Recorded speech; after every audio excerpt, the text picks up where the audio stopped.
அண்மை செய்தியை பார்க்கிறோம். 2 செயற்கைக்கோள்களை இணைக்கும் ஸ்பேஸ் டாக்ஸ் என்று சொல்லக்கூடிய டாக்கிங் பரிசோதனையை இஸ்ரோ வரும் 9ஆம் தேதிக்கு ஒத்திவைத்திருக்கிறது.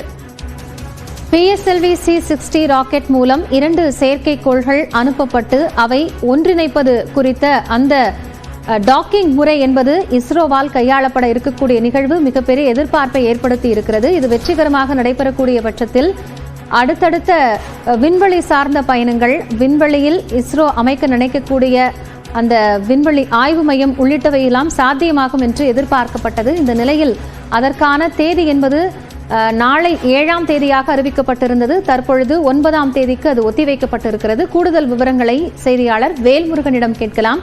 வேல்முருகன், என்ன காரணத்திற்காக இது ஒத்திவைக்கப்பட்டிருக்கிறது? காயத்ரி, குறிப்பாக ஸ்பேஸ் டாக்கிங் கடந்த 30ஆம் தேதி இஸ்ரோனுடைய ஸ்ரீஹரிகோட்டாவில் இருந்து விண்ணில் செலுத்தப்பட்டது.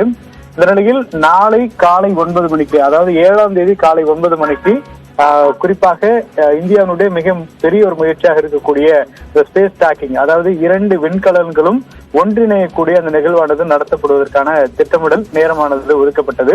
ஆனால் தற்பொழுது சில அந்த ஒரே லைன்ல அது டிராவல் பண்றதுல சில மாறுதல்கள் ஏற்பட்டிருப்பதாக முதற்கட்டமாக விஞ்ஞானிகள் தெரிவிக்கிறார்கள். அதாவது குறிப்பாக 2 கிலோமீட்டர் இடைவெளியில இந்த 2 விண்கலன்களும் ஒரே நேரத்தில் பயணித்து வருகிறது. ஆனால் தற்போது அதுல சில மாற்றங்கள் ஏற்பட்டிருப்பதன் காரணமாக அதுல கூடுதலாக தற்பொழுது அந்த திசையை மாற்றக்கூடிய பணிகள்ல தற்போது அடுத்த 2 நாட்கள்ல ஈடுபடுவார்கள்.